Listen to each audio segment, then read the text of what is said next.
क्या बीएसपी पूरी तरह चुनावी मोड में आ गई है? मायावती ने नेताओं को साफ चेतावनी दी है, लापरवाही बर्दाश्त नहीं होगी और जनता की उम्मीदों पर खरा उतरना ही होगा।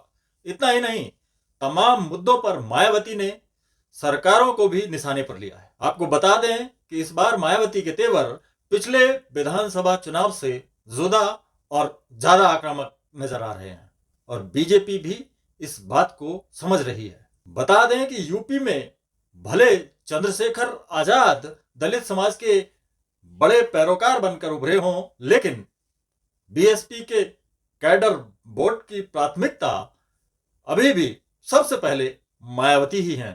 दलित समाज के अलावा भी लोग मायावती की प्रशासनिक क्षमता को याद करते हैं।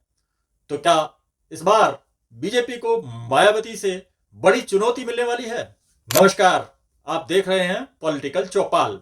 आज बात करेंगे बहुजन समाज पार्टी की उस बड़ी बैठक की जिसमें 2027 इलेक्शन की तैयारियों को लेकर बड़ा संदेश दिया गया।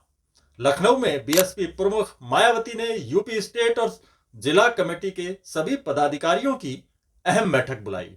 इस बैठक में संगठन की जमीनी पकड़, आर्थिक मजबूती और जनाधार बढ़ाने पर खास जोर दिया गया। मायावती ने साफ कहा कि जनता सरकार की नीतियों से परेशान है और अब बीएसपी से उम्मीद कर रही है।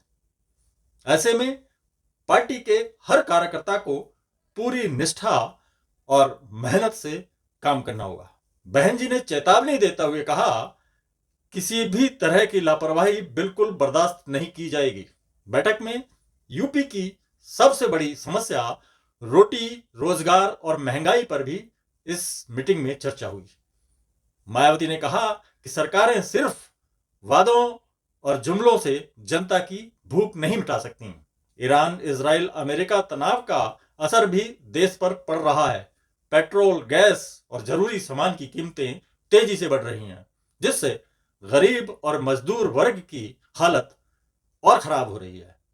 मायावती ने आत्मनिर्भरता को सिर्फ नारा नहीं बल्कि जमीनी हकीकत बनाने की बात कही। साथ ही सवाल उठाया कि क्या सिर्फ प्राइवेट सेक्टर के भरोसे देश आत्मनिर्भर बन सकता है? बीजेपी की स्टेट और सेंट्रल गवर्नमेंट पर मायावती का ये सीधा वार नजर आया। उन्होंने कहा, देश में विकास सिर्फ कुछ लोगों तक सीमित है, बहुजन समाज को उसका पूरा हक नहीं मिल रहा। बहन जी ने आगामी यूपी चुनाव को लेकर भी बड़ा निर्देश दिया। उन्होंने साफ कहा, बीएसपी किसी भी आपराधिक छवि वाले व्यक्ति को टिकट नहीं देगी। साथ ही उम्मीदवारों के चयन में सभी वर्गों को उचित प्रतिनिधित्व दिया जाएगा, यानी जितनी जिसकी संख्या उतनी हिस्सेदारी।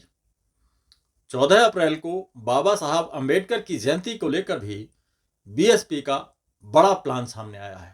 इस बार पूरे यूपी से बीएसपी कार्यकर्ता लखनऊ में अंबेडकर स्मारक पहुंचेंगे और बाबा साहब को श्रद्धांजलि देंगे। मायावती ने एससी, एसटी और ओबीसी आरक्षण को कमजोर करने के आरोप लगाते हुए सरकारों पर निशाना साधा। साथ ही महिला आरक्षण में पिछड़े वर्ग की महिलाओं को अलग हिस्सा देने की भी मांग की। कुल मिलाकर बीएसपी अब पूरी तरह चुनावी मोड में नजर आ रही है और मायावती ने साफ कर दिया है कि इस बार संगठन, रणनीति और संदेश तीनों पर फुल फोकस होगा। आप क्या सोचते हैं? क्या बीएसपी 2027 में बड़ा बदलाव ला पाएगी? कमेंट करके जरूर बताएं।